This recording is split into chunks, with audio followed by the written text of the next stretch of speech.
మెదక్ జిల్లాలోని ఒక బోరుబావిలో 3 ఏళ్ల బాలుడు పడ్డాడు. బాలుడిని రక్షించేందుకు అధికారులు, స్థానికులు ప్రయత్నాలు మొదలుపెట్టారు. దీనిపై పూర్తి వివరాలు మా కరెస్పాండెంట్ విష్ణు నాడి తెలుసుకుందాం. విష్ణు, చెప్పండి, సహాయక చర్యలు ప్రారంభమయ్యాయా? ఎలా సాగుతున్న సహాయక చర్యలు? ప్రస్తుతం అక్కడ పరిస్థితి ఎలా ఉంది? నరేష్, ఇప్పుడిప్పుడే పోలీసులు రావడం జరుగుతుంది. రెవెన్యూ యంత్రాంగం కూడా ఒక్కొక్కరే వస్తా ఉన్నారు. బాలుడు మాత్రం ఉదయం 8:45 బోరుబావిలో పడిపోయారు. అయితే తన వ్యవసాయ క్షేత్రంలోనే వేసుకున్న బోరుబావి రాములు అనే అతను రైతు తన వ్యవసాయ క్షేత్రంలో పంట పండించడం కోసము 3 నెలల క్రితం బోర్ వేసుకోవడం జరిగింది. అయితే ఆ బోర్లో వాటర్ సమృద్ధిగా పడకపోవడంతో వర్షాలు పడితే వాటర్ వచ్చి పంట పండుతుందని ఆశతో ఆ బోరు కూడిపోయకుంటుండడం జరిగింది. అయితే ఉదయం తల్లి వెంట బాలుడు ఎవరైతే రాకేష్ 11 నెలల బాలుడు తల్లి వెంట వ్యవసాయ క్షేత్రంలోకి వెళ్తున్నప్పుడు ఆడుకుంటూ వెళ్తున్న సందర్భంలో బోరుబావిలో పడిపోయినట్టుగా తెలుస్తా ఉంది. అయితే పిల్లగాడు కనబడకుండా తల్లి చూసేప్పటికీ బోరుబావులోంచి అరుపులు వినవడంతో పిల్లగాడు బోరులో పడ్డట్టుగా వెంటనే తల్లికి సమాచారం జరిగింది. వెంటనే గ్రామస్తులు అట్లాగే అందరూ చుట్టుపక్కల మూగి బాలుని రక్షించే ప్రయత్నం చేసినప్పుడు కూడా బాలుడు 60 ఫీట్ల లోతులో పడిపోయినట్టుగా తెలుస్తా ఉన్నది. అయితే ఇప్పుడిప్పుడే విషయం తెలుసుకున్న సమాచారం ముందుగా విషయానికి సాక్షికి గ్రామస్తులతో తెలుసుకున్న ఒక వ్యక్తి సాక్షి సమాచారం అందించారు.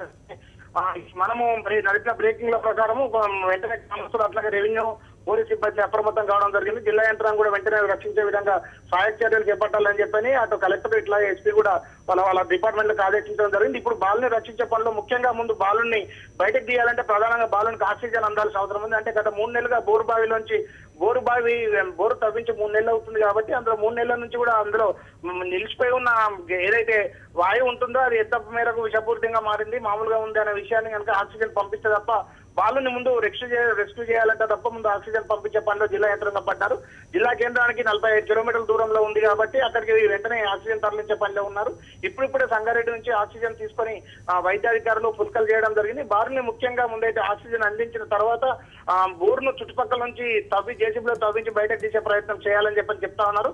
అయితే గ్రామానికి దూరంగా ఉండడం, గిరిజన గ్రామం కావడం, అట్లాగే రహదారి కూడా సరిగా లేకపోవడంతో అక్కడ కొంత చేరుకునే ఆలస్యం అవుతా ఉన్నప్పటికీ కూడా మొత్తానికైతే అధికారులు వెంటనే ఇష్యూ జరిగిన 8:45 ఇష్యూ జరగగానే 9:30 వరకు అధికారులందరూ కూడా అప్రమత్తంగా జరగడం జరిగింది. జిల్లా ఎస్పీ కూడా వెంటనే అధికారులందరికీ పోలీసు అధికారులకు ఆదేశించడం జరిగింది.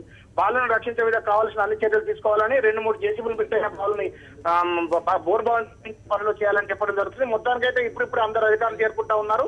పెద్ద ఎత్తున చుట్టుపక్కల గ్రామస్తులు కూడా పెద్ద ఎత్తున చేరుకున్నారు. ముఖ్యంగా అంటే అశాస్త్రీయమైన పద్ధతిలో బాలును బయటకు తీయకుండా కొంత సైంటిఫిక్ మీటర్స్ లో ఎట్లా బాలును బయటకు తీయాలని చెప్పని తీయడం కోసం ఇంజనీరింగ్ అధికారులు వస్తే తప్ప దాని కొద్దిగా మనం క్లారిటీ రాదని చెప్తున్నారు. ఇంకా ఎంఆర్ఓ గానీ అట్లాగే స్థానిక రెవెన్యూ అధికారులు కానీ ఎవరు చేరుకోలేదు. ముందైతే హెల్త్ డిపార్ట్మెంట్ కు సంబంధించిన కొంతమంది వ్యక్తులు వచ్చి బాలునికి ఆక్సిజన్ అందించే పనిలో ఉన్నారు. మొత్తానికి కనుక చూస్తుంటే బాలు ప్రస్తుతం కూడా అంటే అక్కడ చుట్టుపక్కల వాళ్ళు చెప్తున్న దాని ప్రకారం బాలు మాత్రం బోరులోంచి ఇంకా అరుపులు ఏడుపులు వినబడుతున్నాయని చెప్తున్నారు. కాబట్టి సంఘటన జరిగి 1 గంట సేపు అవుతా ఉంది. అంటే మొదట్లో ఎప్పుడైతే బాలుడు పడిపోయినప్పుడు వచ్చినంత వాయిస్ బయటకు రావట్లేదు కానీ బాలుడు ఏడుస్తున్నట్టుగా మాత్రం వినిపిస్తుందని చెప్తా ఉన్నారు. ప్రస్తుతం అయితే పరిస్థితి ఇలా ఉంది. ఇంకా కొద్దిసేపట్లో జిల్లా యంత్రాంగం అట్లాగే వైద్యాధికారులు చేరుకొని బాలునికి ఆక్సిజన్ ఇచ్చి వెంటనే బాలును బయటకు తీసే పనిలో ఉండే అవకాశం ఉంది.